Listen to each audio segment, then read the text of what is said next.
मित्रों, मनुष्य का जीवन जन्म और मृत्यु के द्वारा संचालित होता है। हम जो भी करते हैं, जैसा भी करते हैं, उसी की पुनरावृत्ति हमारे जीवन में फिर से होती है। सारा संसार कर्म क्षेत्र में ही बटा हुआ है। इस मृत्यु लोक में हर मनुष्य किसी न किसी रिश्ते से गुथा हुआ है। मान लो हमारे परिवार में सभी लोग धर्मनिष्ठ तथा भगवत परायण हैं। अगर उनमें से जो भी गलत करेगा उसका दुष्परिणाम उसी को भोगना होगा, बिल्कुल उस काम पीड़िता स्त्री की तरह जिसका पति तो धार्मिक प्रवृत्ति का था लेकिन स्त्री एक व्यभिचारिणी थी। इस पूरी कथा को जानने के लिए हमारे इस वीडियो को सब्सक्राइब जरूर करें तथा कुछ भी अच्छा या बुरा लगने पर कमेंट सेक्शन में जरूर लिखें। धन्यवाद। नमस्कार, मैं रणवीर सिंह लोटस एंटरटेनमेंट में आपका हार्दिक स्वागत करता हूं। मित्रों, दक्षिण दिशा में गोदावरी नदी के किनारे राजा रामपुर नामक नगर बसा हुआ है। वहाँ रमापति नाम से साक्षात श्री राम जी विराजमान हैं, जिनके दर्शन मात्र से परम कल्याण की प्राप्ति होती है। राजा रामपुर में रामेंद्र नामक एक ब्राह्मण निवास करते थे, जो तपस्या में संलग्न वेदों के पारगामी विद्वान थे।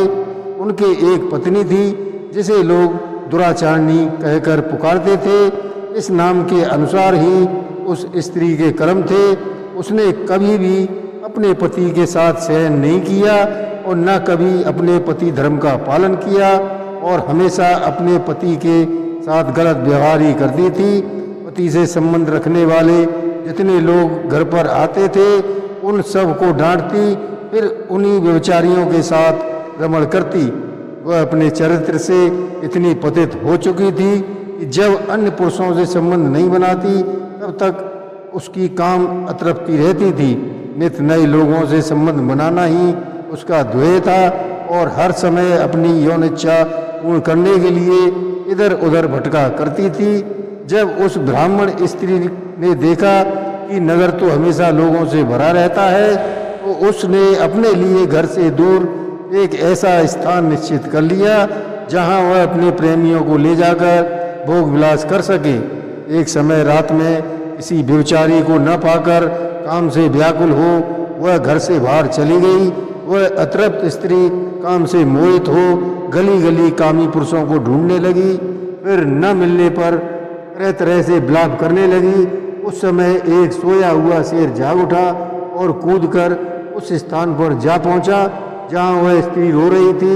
उधर वह स्त्री ने समझा शायद उसका कोई प्रेमी आ रहा है, इसलिए पेड़ की आड़ से निकलकर उस शेर के सामने खड़ी हो गई। उसी पल व्याघ्र ने उस नर रूपी बाण से जमीन पर गिरा लिया। फिर इसी अवस्था में भी वह शेर से चिल्लाकर बोली, अरे व्याघ्र, तू यहाँ मुझे मारने क्यों आया है? पहले इन सारी बातों को बता, फिर मेरे को मारना।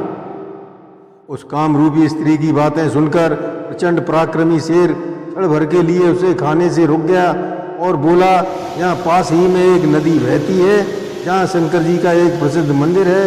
उसी मंदिर के पास मैं ब्राह्मण कुमार रहता था और नदी के किनारे जो भी लोग आते उनके यज्ञ के नाम पर धन वसूलता था।